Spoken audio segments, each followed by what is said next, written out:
आगे हम बात करते हैं जो संक्रामक रोग है। संक्रामक रोग इसके अंतर्गत हम जो बैक्टीरिया से होने वाले रोग है उसको हम पढ़ रहे थे लास्ट टाइम, और यहाँ पे हम देखने वाले हैं टीटनेस। ठीक है, टीटनेस और अन्य चीज़ें हम यहाँ पे देखेंगे। टीटनेस यहाँ पे पढ़ेंगे, प्लेग पढ़ेंगे हम यहाँ पे, और प्लेग के अंतर्गत इसके 2-3 प्रकार है वो हम पढ़ेंगे, और ट्यूबरक्लोसिस हम यहाँ पे जानने वाले हैं। और इसके बाद हम पढ़ेंगे वूपिंग कफ या पर्ट्यूसिस या वूपिंग कफ जिसको बोलते हैं वो हम पढ़ने वाले हैं। डिप्थीरिया हम पढ़ने वाले हैं, और यहाँ पे एंथ्रेक्स के बारे में हम यहाँ पे डिस्कस करने वाले हैं, और इसके सिम्टम्स भी हम यहाँ पे देखेंगे। और साथ ही साथ यहाँ पे हम देखेंगे टेस्ट और टेस्ट संबंधित जो टेस्ट जिस संबंधित डिसीज से होते हैं वो हम यहाँ पे देखने वाले हैं, किस डिसीज में कौन से टेस्ट यहाँ पे होते हैं।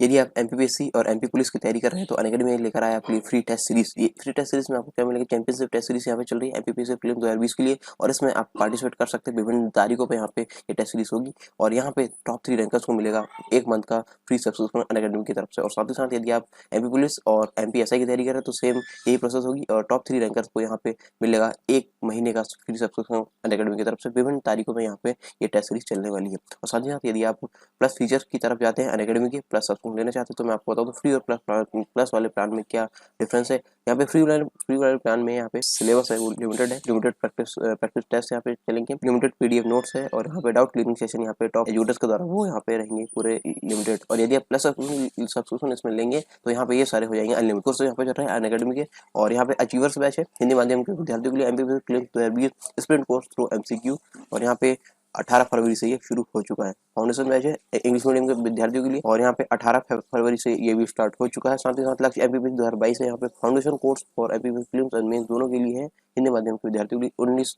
फरवरी से ये स्टार्ट हो चुका है। यहाँ पे आपको मौका मिलेगा इंडिया के बेस्ट एजुकेटर से इंटरेक्ट करने का। और 1 मार्च से ये जो फॉर्म स्लैब है 10% से 5% होने वाली है, तो 1 मार्च से पहले आप अपना सब्सक्रिप्शन सुनिश्चित कर लें। और सब्सक्रिप्शन लेते टाइम यहाँ पे सरकार टाइम प्रोमो कोड जरूर डालें। सरकार टाइम प्रोमो कोड डालने के बाद यहाँ पे 10% तक का आप डिस्काउंट यहाँ पे ले सकते हैं। तो देर किस बात की, लेट्स क्रैक इट।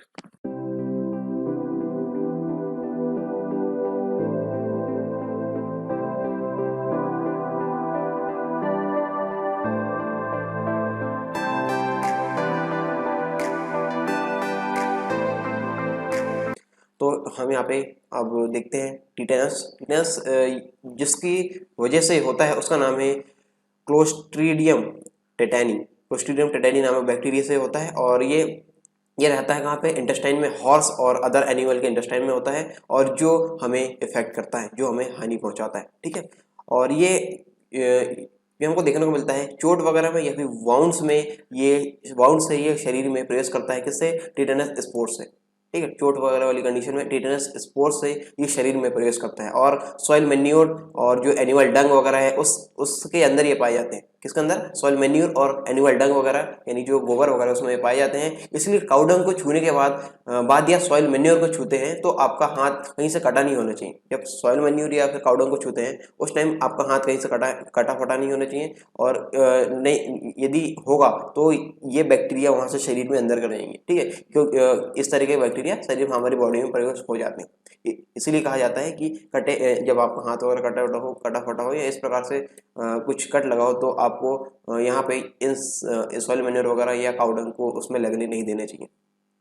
आगे हम बात करते हैं ये टिटनस जो है ये पेनफुल होता है, और यहाँ पे मस्कुलर कॉन्ट्रैक्शन वगैरह इसमें आ जाता है, और वॉलंटरी मसल्स और यहाँ पे पैरालिसिस वाली कंडीशन भी यहाँ पे देखने को मिलती है। और ये यूजुअली शुरू होता है जॉ और नेक की मसल से।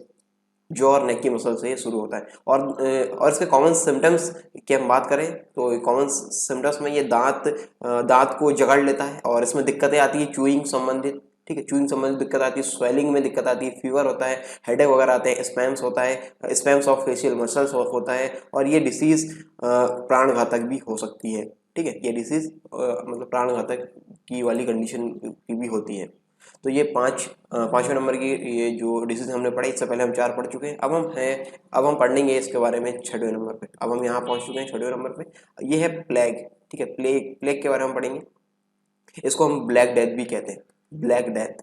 ठीक है, ब्लैक डेथ भी कहते हैं। और जो प्लेग है primarily a disease of right, ये चूहे संबंधित बीमारी है, और ये होती है जिस बैक्टीरिया के कारण, उसका नाम है वसीनिया पेस्टिस। यहाँ पे नाम आप याद रखें, क्योंकि नाम यहाँ पे बहुत कंफ्यूज करने वाले, स्पेशली जो विद्यार्थी साइंस बैकग्राउंड से नहीं है उन लोग को ये नाम दोबारा दो तीन चार चार बार यहाँ पर रिपीट करना है ताकि आप इनसे फेमिलियर हो सके, क्योंकि ये पूछे जा सकते हैं। ठीक है, मतलब यहाँ पूछा जा सकता है प्लेग बीमारी किस बैक्टीरिया के कारण होती है या फिर हो सकती है, तो ये वनीसिया पेस्टिस। ठीक है, इस प्रकार से ये आपको एमसीक्यू में भी पूछा जा सकता है, इसलिए आप यहाँ पे सतर्क रहें और ये सारी चीज़ें आप इसको फेमिलियर कर लें और काफ़ी अच्छे से इन नामों को आप प्रोनाउंस करें और याद रखें। और यहाँ पे आगे हम देखते हैं जो वनीसिया पेस्टिस है वो एंडो पैरासाइट है किस पे, गट ऑफ रेड फ्ली पे। गट ऑफ रेड फ्ली पे ये एंडो पैरासाइट है जिसका नाम है फिनॉक्सीफिला सॉरी फिनोस्फिला फिनोस्फिला चॉप्सिस फिनोस्फिला चॉप्सिस, ये इसका नाम ये है। ठीक है, जो एंडोपैरासाइट है, endoparasite gut of red flea है, उसका नाम ये है। ठीक है, तो यहाँ पे आगे हम बात करते हैं तो रेड फ्ली जो है एंडोपैरासाइट है किस पर, रैट और माइस की बॉडी पर, रैट और माइस की बॉडी पर। ठीक है, रैट और माइस की बॉडी पर ये एक्टोपैरासाइट है। और ये कैसे फैलता है, तो ये फैलने की कंडीशन हम यहाँ पे देखते हैं। तो ये जो मानव शरीर में जो जू वगैरह होते हैं या फिर सॉरी जो मानव शरीर में जो जंतु जो अन्य जंतु है उसमें जो जू वगैरह होते हैं, तो यहाँ पे उनके हेड में जो जू होते हैं या फिर जो खटमल वगैरह होते हैं, इनके द्वारा भी प्लेग फैलते हैं।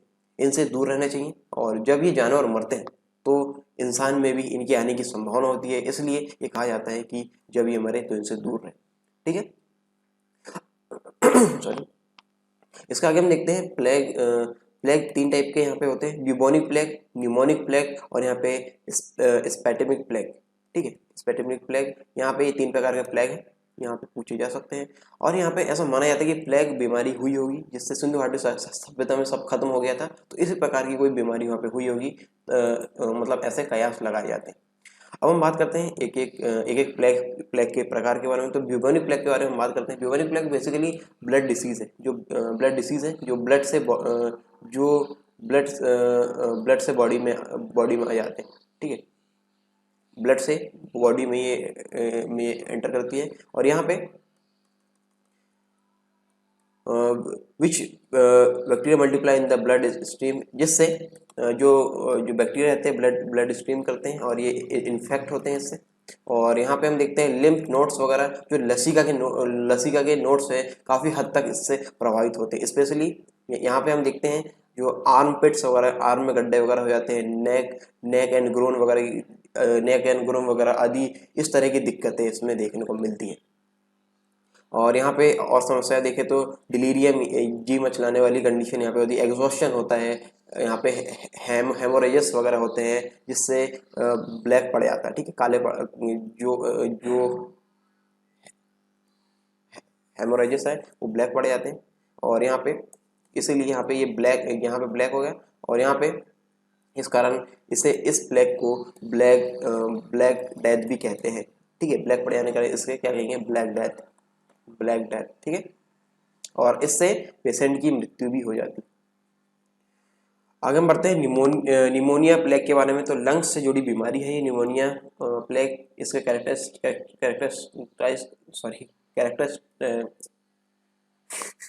बोल रहा हूँ, निमोनिया प्लेग के बारे में बात करें तो ये जो हेमोरेज होता है, और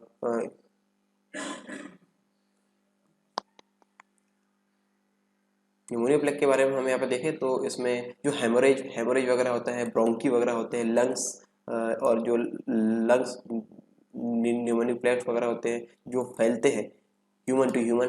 ठीक है, और ये प्रभावित करते हैं किसको, लंग्स को प्रभावित करते हैं, और ये ब्रोंकी वगैरह यहाँ पे। और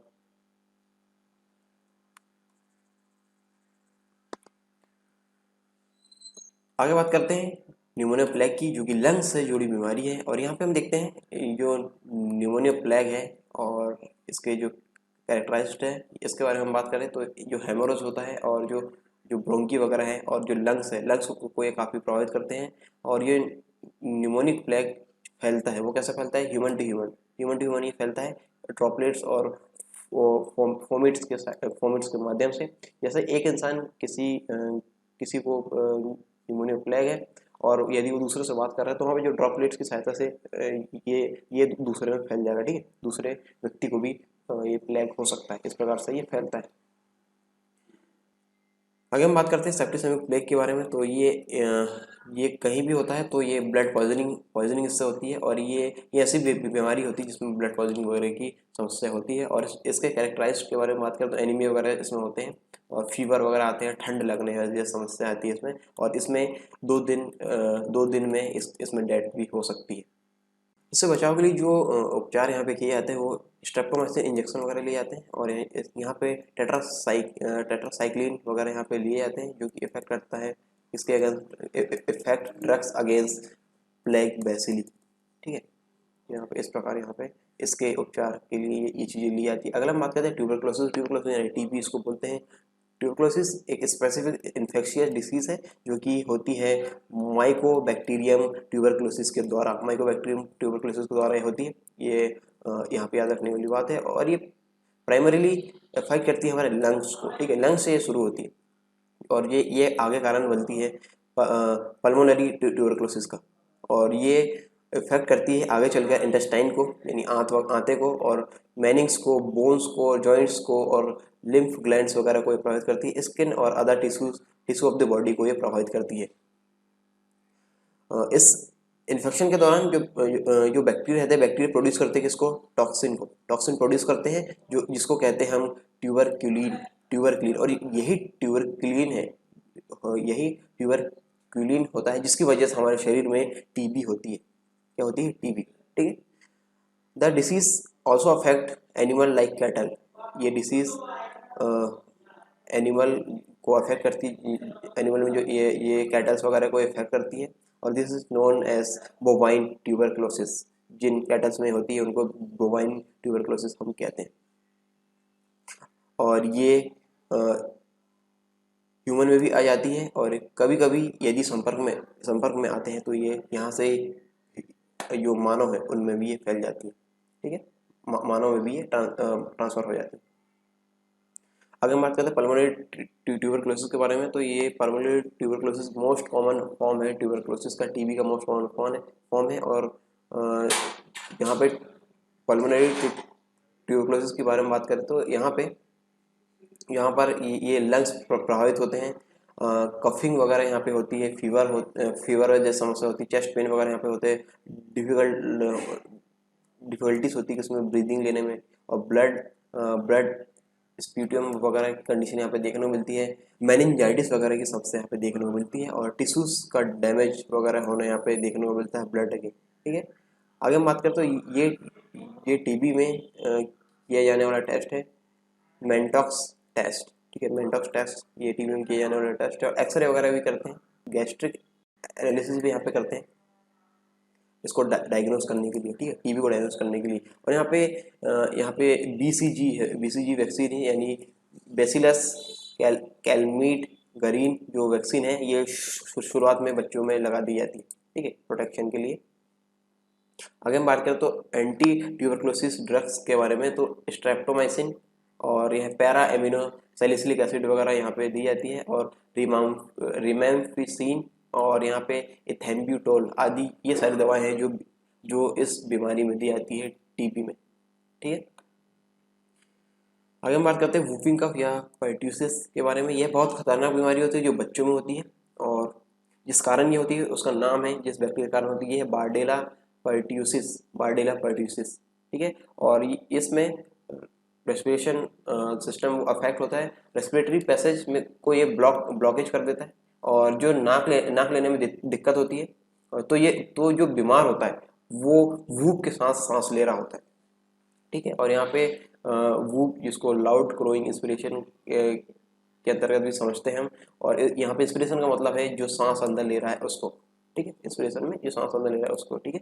और यहाँ पे मिल्ड फीवर आता है शुरू में और यहाँ पे ये साथ ही साथ यहाँ पे म्यूकस के सीक्रेशन बढ़ जाते हैं शरीर में, ठीक है, म्यूकस का सीक्रेशन शरीर में यहाँ पे बढ़ जाता है। Whooping cough is spread through droplets infection and direct contact आने में और ड्रॉपलेट की सहायता से ये फैलता है। मोस्ट इफेक्टिव एंटीबायोटिक के बारे में बात करें तो जो इस बीमारी में दी जाती है वो है एरिथ्रोमाइसिन, एम्फिसिलिन, और यहाँ पे क्लोरामफेनॉल, और यहाँ पे है अगला है स्ट्रेप्टोमाइसिन। ये यहाँ पे एंटीबायोटिक दी जाती है। और वैक्सीन की बात करें, vaccine for pertussis is available in the form of DPT यानी डिप्थीरिया, पर्ट्यूसिस और टिटेनस। ठीक है, ये डीपीटी यहाँ पे बच्चों को शुरू में लगा दिया जाता है। अगर हम बात करें डिप्थीरिया की, डिप्थीरिया ये रेस्पिरेटरी डिसीज है जो कि कॉमनली बच्चों में होती है, और जिस कारण ही होती है उसका नाम है कॉर्निबैक्टीरियम डिप्थीरी कॉर्निबैक्टीरियम डिप्थीरी के कारण ये होती है। और यहाँ पे ये थ्रोट को इफेक्ट करती है, जिससे इसका सिम्टम्स अगर हमको देखने को मिलते हैं सफोकेशन वगैरह यहाँ पे होती है। It is characterize by oozing, साथ ही साथ इसमें ओजिंग होती है, जो सेमी सॉलिड मटेरियल होते हैं थ्रोट के रास्ते बाहर निकल जाते हैं। It is highly infectious and spread through droplet की सहायता से ये फैलती है, और ये हाईली इन्फेक्शियस होती है ये बीमारी, और डायरेक्ट कॉन्टैक्ट में आने से भी फैलती है। इसके एंटीबायोटिक्स के बारे में बात करें तो यहाँ पे रिकमेंड किया जाता है यहाँ पे डिप्थीरिया में पेनिसिलिन और एरिथ्रोमाइसिन, ये इसके एंटीबायोटिक के रूप में यहाँ पे दी जाती है बच्चों को। अगली हम बात करें, ये है एंथ्रेक्स ये एक्यूट डिसीज है। ठीक है, एक्यूट इन्फेक्शियस डिसीज है, और जिसके कारण ये होती है उसका नाम है बेसिलस एंथ्रेसिस के कारण ये होती है। और anthrax is most common in agriculture region, खेती वाले जो कृषि वाले क्षेत्र है वहाँ पे मोस्ट कॉमन है। और यहाँ पे जिनको होती है वो है एनिमल्स को ही होती है। It is most commonly occurs in wild and domestic lower vertebrates को, जैसे हम बात करें कैटल्स, शीप्स जिनमें सबसे ज़्यादा देखी जाती है, गोट्स वगैरह में, कैमल्स में, एंटीलूप्स में और अदर हर्बीवोर्स में ये देखने को मिलती है। और ये इवन ये यहाँ पे ह्यूमन में भी देखी गई है, और ये एक्सपोज होती है एनिमल से। ठीक है, और अगर हम बात करें इसके फॉर्म की तो इसके 3 फॉर्म है यहाँ पे, क्यूटेनस इनहेलेशन और गैस्ट्रो इंटेस्टिनल। ठीक है, गैस्ट्रो इंटेस्टिनल जो कि स्टमक से संबंधित बीमारी है, और यहाँ पे इनहेलेशन जो रेस्पिरेशन से संबंधित बीमारी है। इसके सिम्टम्स की हम बात कर रहे थे, अब बात करते हैं इसमें क्या होता है। क्यूटेनस में इची बम्स वगैरह होते हैं जो इंसेक्ट बाइट्स की तरह होते हैं, बाइट्स वगैरह की तरह यहाँ पे होते हैं, और यहाँ पे हम देखते हैं पेनफुल अल्सर वगैरह की समस्या यहाँ पे होती है। और यहाँ पे ये काफ़ी खतरनाक होता है, और 12 दिन में यहाँ पे स्किन में ब्लैक बैचेस आ जाते हैं 12 दिन में। तो ये बहुत खतरनाक बीमारी के अंतर्गत इसको रखा जाता है। और यहाँ पे हम देखते हैं इनहेलेशन, ये कॉमन कोल्ड वगैरह इसमें होता है, और ये आगे सीवियर ब्रीदिंग प्रॉब्लम की तरफ लेकर जाता है, और यूजुअली ये फैटल होती है, यानी ये बहुत खतरनाक ये होता है। ये वाला जो फॉर्म है इनहेलेशन वाला फॉर्म, और ये क्यूटिनस से भी ज़्यादा ये खतरनाक होता है। ठीक है, ये सेकंड वाला फॉर्म है। आगे हम बात करते हैं इंटेस्टिनल ये स्टमक को ये आँत से संबंधित भी ये बीमारियाँ भी है, और ये काफ़ी एक्यूट और काफ़ी इफेक्टिव होती है। और इंटेस्टिनल ट्रैक्ट ये इसको हम गैस्ट्रो इंटेस्टिनल ट्रैक्ट भी बोलते हैं, उसमें ये प्रॉब्लम होती है। और यहाँ पे हम देखते हैं इसके इनिशियल साइन के बारे में, तो नोसिया, लूज ऑफ एपेटाइट, भूख नहीं लगती है, वोमिटिंग वगैरह होती है, फीवर वगैरह होते हैं, एब्डोमल पेन वगैरह इसमें देखने को मिलते हैं, और सीवियर डायरिया वगैरह कंडीशन यहाँ पे देखने को मिलती है। और अगर इसको हमने पूरी तरीके से शरीर से बाहर नहीं किया, अभी इसको मतलब शरीर में इसको अच्छे से ठीक नहीं किया, तो ये आगे ये डेथ का कारण बन जाती है। ठीक है, आगे ये डेथ का कारण ये बन जाती है। और यहाँ पे anthrax is considered to be potential agent for use in biological warfare, ये आगे जैव हथियार बनाने में भी इसका मिस यूज देखने को मिलता है, जैव हथियार। ठीक है, और यहाँ पे हम आगे इसकी बात करें तो ये ब्लड पॉइजनिंग वगैरह इसमें हो जाती है किससे, यदि ये हमारे शरीर से बाहर नहीं किया गया तो उससे उससे यहाँ पे डेथ भी हो सकती है। आगे हम बात करें टेस्ट और डिसीज़ की, तो यहाँ पर ये टेस्ट है किस डिसीज़ में किए जाते हैं ये हम देख लेते हैं। तो एमएस टेस्ट यहाँ पे होता है यहाँ पे कैंसर के लिए, इसको नॉर्मल लैंग्वेज में हम मैलिग्नेंसी टेस्ट भी कहते हैं, और कैंसर में मैगन टिश्यू का पता करने के लिए इसको किया जाता है। अगला है डिक टेस्ट। डिक टेस्ट के बारे में बात करें तो स्कारलेट फीवर वगैरह इसको चेक करने में किया जाता है। मॉन्टेक्स टेस्ट के बारे में बात करें तो ये टीबी को चेक करने के लिए किया जाता है। रोज वॉलर टेस्ट के बारे में बात करें तो ये किया जाता है र्यूमेटॉइड फीवर को चेक करने के लिए। शिक टेस्ट डिप्थीरिया को चेक करने के लिए किया जाता है। वॉसरमैन टेस्ट होता है सिफिलिस के लिए। विडाल टेस्ट होता है टाइफाइड के लिए। वेसन स्टेन टेस्ट होता है प्लेग के लिए। और टर्निक्वेट टेस्ट होता है डेंगू फीवर के लिए। और प्रेजेंस ऑफ लेप्रोमीन इन स्किन ये होता है लेप्रोसी के लिए, यानी कुष्ठ रोग के लिए, कुष्ठ रोग। ठीक है, तो इतने टेस्ट यहाँ पे होते हैं। तो ये बैक्टीरियल बीमारी जो है, जो संक्रामक रोग के अंतर्गत है, जो बैक्टीरिया से फैलते हैं, उसके बारे में हमने यहाँ पे पढ़ा। यदि आप एमपीपीएससी और एमपी पुलिस की तैयारी कर रहे हैं तो अनअकैडमी में लेकर आया आपके लिए फ्री टेस्ट सीरीज। ये फ्री टेस्ट सीरीज में आपको क्या मिलेगा, चैंपियनशिप टेस्ट सीरीज यहाँ पे चल रही है एमपीपीएससी प्रीलिम्स 2020 के लिए, और इसमें आप पार्टिसिपेट कर सकते हैं। विभिन्न तारीखों पर यहाँ पे ये टेस्ट सीरीज होगी, और यहाँ पे टॉप 3 रैंकर्स को मिलेगा 1 मंथ का फ्री सब्सक्रिप्शन अनअकैडमी की तरफ से। और साथ ही साथ यदि आप एमपी पुलिस और एमपीएसआई की तैयारी कर रहे हैं तो सेम यही प्रोसेस होगी, और टॉप 3 रैंकर्स को यहाँ पे मिलेगा 1 महीने का फ्री सब्सक्रिप्शन अनअकैडमी की तरफ से। विभिन्न तारीखों में यहाँ पे ये टेस्ट सीरीज चलने वाली है। और साथ ही साथ यदि आप प्लस फीचर की तरफ जाते हैं अनअकैडमी के, प्लस सब्सक्रिप्शन लेना चाहते हैं, तो मैं आपको बताऊँ तो फ्री और प्लस वाले प्लान में क्या डिफरेंस है। यहाँ पे फ्री वाले प्लान में यहाँ पे सिलेबस है वो लिमिटेड है, लिमिटेड प्रैक्टिस टेस्ट यहाँ पे चलेंगे, लिमिटेड पीडीएफ नोट्स है, और यहाँ पे डाउट क्लियरिंग सेशन यहाँ पे टॉप एजुकेटर्स के द्वारा वो यहाँ पे रहेंगे पूरे लिमिटेड। और यदि आप प्लस सब्सक्रिप्शन इसमें लेंगे तो यहाँ पे ये सारे हो जाएंगे अनलिमिटेड। कोर्स यहाँ पे चल रहा है अनअकैडमी के, और यहाँ पे अचीवर्स बैच है हिंदी माध्यम के विद्यार्थियों के लिए, MPPSC sprint course through MCQ, और यहाँ पे 18 फरवरी से ये शुरू हो चुका है। फाउंडेशन बैच है इंग्लिश मीडियम के विद्यार्थियों के लिए, और यहाँ पे 18 फरवरी से ये भी स्टार्ट हो चुका है। साथ ही साथ लक्ष्य एमपीपीएससी 2022 है, यहाँ पे foundation course for MPPSC prelims and mains दोनों के लिए है, हिंदी माध्यम के विद्यार्थियों के लिए 19 फरवरी से ये स्टार्ट हो चुका है। यहाँ पे आपको मौका मिलेगा इंडिया के बेस्ट एजुकेटर से इंटरेक्ट करने का। और 1 मार्च से ये जो फॉर्म स्लैब है 10% से 5% होने वाली है, तो 1 मार्च से पहले आप अपना सब्सक्रिप्शन सुनिश्चित कर लें। और सब्सक्रिप्शन लेते टाइम यहाँ पे सरकार टाइम प्रोमो कोड जरूर डालें। सरकार टाइम प्रोमो कोड डालने के बाद यहाँ पे 10% तक का आप डिस्काउंट यहाँ पे ले सकते हैं। तो देर किस बात की, लेट्स क्रैक इट।